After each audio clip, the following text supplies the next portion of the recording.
riset ke siapa, ya kan gitu dong. Dia risetnya kemana aja sehingga dapat angka, kan gitu. Ya, ini tentang kekerasan seksual, tentang segala macam. Dan mereka adalah wanita-wanita yang mungkin merasa belum pernah dilecehin ya. Indah sih korban. Korban? Iya. Oh. Korban, tapi pelecehan aja sih. Oh gitu. Nah gimana itu? Mensikapinya kan ada jawaban, tidak hanya riset ya, tapi mensikapi kan wanita harus bersikap gitu loh. Ya gitu loh. Mensikapinya kalian sebagai wanita dilecehkan, di dalam banyak hal ya. Kan tadi dibicarakan tentang banyak wanitanya 30 sekian persen kan. Iya. Sedangkan laki-laki, ada juga laki-laki yang dilecehkan. Ada. Jahat benar tuh perempuannya. 3% apa ya? Sama laki-laki om kebanyakan. Dilecehkan oleh laki-laki juga. Untung saya laki-laki. Iya, jadi ada dilecehkan begitu, gitu loh. Ada. Tapi sekitar Parung Panjang ya? Iya ada. Kita mengantongi identitasnya om, tapi nggak dipublikasikan, cuma angka. Berarti laki-laki lebay lah ini. Ya, oke, makasih dah. Ya, semoga teman-teman juga dengan ada informasi kayak gini bermanfaat. Dan teruslah kalian berkarya, itu karya kalian.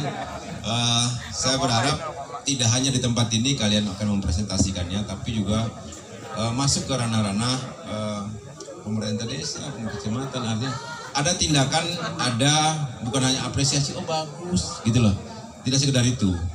Bagaimana riset itu bisa menjadi bisa diaplikasikan atau disosialisasikan ke masyarakat lewat tangan-tangan pemerintah pastinya. Gitu ya. Iya. Oke. Terima kasih. Nama kamu siapa? Misha. Misha. Ya. Misha, bukan Misha berapa kali di Misha. Oke.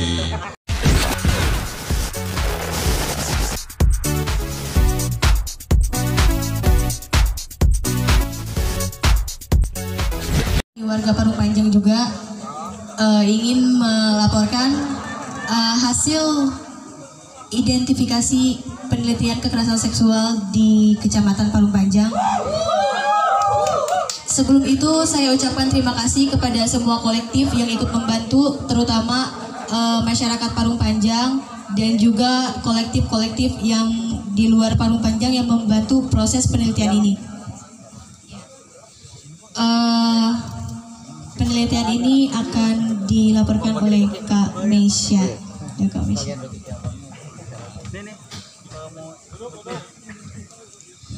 Assalamualaikum warahmatullahi wabarakatuh.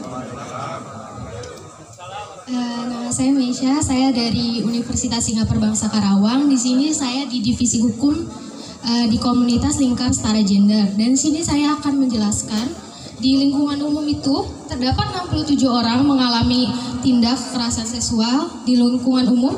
Dari 74 responden didapatkan pelecehan seksual itu 53,73%. Dan intimidasi atau percobaan seksual itu 8,95%. Dan perkosaan itu ada 8,95%. Pengiriman pesan itu ada 14,92%. Kontrol seksual itu ada 1,49%. Dan tindakan asusila itu sebesar 1,49%. Penyiksaan seksual 2,98%. Dan catcalling itu 5,97%. Nah, jenis kelamin yang rentan menjadi korban itu laki-laki sebesar 3% dan perempuan sebesar 30,9%. Dan yang rentan menjadi pelaku tindak kekerasan seksual di lingkungan umum itu yang pertama ada anggota keluarga sebesar 1,47%, yang kedua ada orang lain 2,94%, yang ketiga ada orang tidak dikenal sebesar 42,64%, yang keempat itu teman 19,16%, dan pacar 17,64%, dan tetangga 16,17%. Lanjut di lingkungan pelajar, ini yang bikin merinding sih.